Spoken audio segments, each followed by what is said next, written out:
Big boss Malayalam season 6-ന്റെ ഈ ആഴ്ച നമുക്കറിയാം 4 പേരെ ജയിലിലേക്ക് നോമിനേറ്റ് ചെയ്യാനാണ് ബിഗ് ബോസ് അനൗൺസ് ചെയ്തിട്ടുള്ളത്. അതിലെ പവർ ടീമിൻ്റെ ഭാഗത്തു നിന്ന് 2 പേര് ഇപ്പോൾ പവർ ടീം നോമിനേറ്റ് ചെയ്തിരിക്കുകയാണ്. അത് 2 പേരും കഴിഞ്ഞ ആഴ്ചയിലെ 2 പേരെ ഓർമ്മിപ്പിക്കുന്ന രീതിയിലുള്ള നോമിനേഷൻ തന്നെയാണ്. ഒന്ന് ജിൻഡോ തന്നെയാണ്. ജിൻഡോയെ എല്ലാവരും നോമിനേഷൻ ചെയ്യാതിരിക്കാൻ വേണ്ടി ശ്രമിച്ചിട്ടുണ്ടായിരുന്നു. കാരണം ജിൻഡോ അവിടെ പോയി കഴിഞ്ഞാൽ ജിൻഡോ ക്യാമറ സ്പേസ് കൊണ്ടുപോകുമെന്നുള്ള രീതിയിൽ, അല്ലെങ്കിൽ ജിൻഡോ അവിടെ പെർഫോം ചെയ്യുമെന്നുള്ള രീതിയിൽ. പക്ഷേ പവർ ടീം ഡയറക്റ്റ് ജിൻഡോയെ നോമിനേറ്റ് ചെയ്തിട്ടുണ്ട്. ജിൻഡോയുടെ കൂടെ ഗബ്രിയാണ് നോമിനേറ്റ് ചെയ്തിട്ടുള്ളത്. കഴിഞ്ഞ ആഴ്ച ആക്റ്റീവ് അല്ല എന്നുള്ള രീതിയിലാണ് പവർ ടീം ഗബ്രിയെ നോമിനേറ്റ് ചെയ്തിട്ടുള്ളത്. എന്തായാലും ഇനി 2 പേരും കൂടെ വരാനുണ്ട്. ലൈവിൽ നോമിനേഷൻ വരും.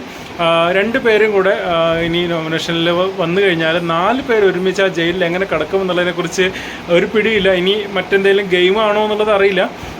ഞാൻ ലൈവിൽ കുറച്ച് വൈകിട്ടാണ് ജോയിൻ ചെയ്തത്, അപ്പോൾ അതിൻ്റെ ഡീറ്റെയിൽസ് അറിഞ്ഞിട്ടില്ല. എന്തായാലും നോമിനേഷൻ കഴിഞ്ഞ് എന്താണ് ബിഗ് ബോസിൻ്റെ പ്ലാൻ എന്ന് അറിഞ്ഞാൽ ഒരു വീഡിയോ ആയിട്ട് വരാം കേട്ടോ.